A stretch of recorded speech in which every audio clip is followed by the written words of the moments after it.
দর্শক আসসালামু আলাইকুম। দর্শক আপনাদের প্রীতীয় শুভেচ্ছা জানিয়ে শুরু করছি আমাদের আজকের প্রতিবেদন।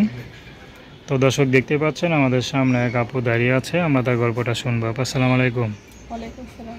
কেমন আছেন? ভাই আমি সে ভালো নেই। বাবার নাম কি? আমার নাম হচ্ছে আখি। আখি? হ্যাঁ। কাউকে দেন তো আবার ফাঁকি? না কাউকে ফাঁকি দেবো কেন? নিজে ফাঁকি খাইছেন নাকি? নিজেই ফাঁকি খাইছি। আচ্ছা, জামাই আছে? না। বিয়ে ছিল তো? বিয়ে হয়েছিল। বাচ্চা কাচ্চা কয়টা? একটা ছেলে আছে। আচ্ছা, মাত্র একটা ছেলে? হ্যাঁ, ছেলের আপা মারা গেছে। ওটা একটু 5 বছর ধরে মারা গেছে। ও আচ্ছা, মারা গেছে, ফালাই রেখে যায় নাই? না না। আচ্ছা, সংসার করছিলেন কতদিন? সংসার হয়েছিল 3 বছর হয়েছিল। 3 বছরের মধ্যে একটা সন্তান নিলেন, এক লোকে 2-3টা নিতেন, ভালোই তো না? না, একটা ছেলে আল্লাহ দিয়ে লোক নিয়ে গেছে, এটাই পালতে অনেক কষ্ট হয়।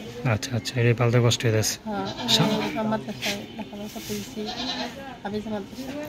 স্বামী থাকে তো মনে হয় এত কষ্ট হয় নাই? না। কীভাবে চলেন? এই যে মানুষের বাসা বাসা কাজ করি, নিয়ে ছেলেকে চালাই আর নিজের কোনো রকম চলে হয় না।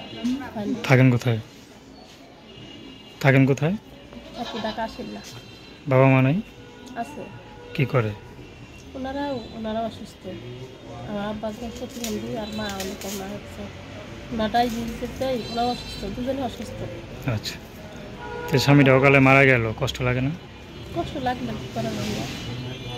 এখন কার বিয়ে শাদী করবে? দেশে দিয়ে ভাই এমন একজন আছে, ভালো একজন ভাই, সে বয়স্ক হয়তো ভালো মনের একটা মানুষের আমার ছেলের দায়িত্ব নেবে, তার মানুষের মতো মানুষ বানাবে ভাই। সে যে দায়িত্ব নেয় সেরকম মানুষ হইলে ভাই, যদি মনে করেন 80-90 কোনো বয়স্ক পুরুষ আপনার দায়িত্ব নিতে চায়, সমস্যা নাই। রাজি আছেন? হ্যাঁ। তা আপনার সাথে কীভাবে যোগাযোগ করবে? নাম্বারে? হ্যাঁ, নাম্বার বলতে পারেন? নাম্বার বলতে পারি না। আচ্ছা, নাম কি বললেন? নাম আখি।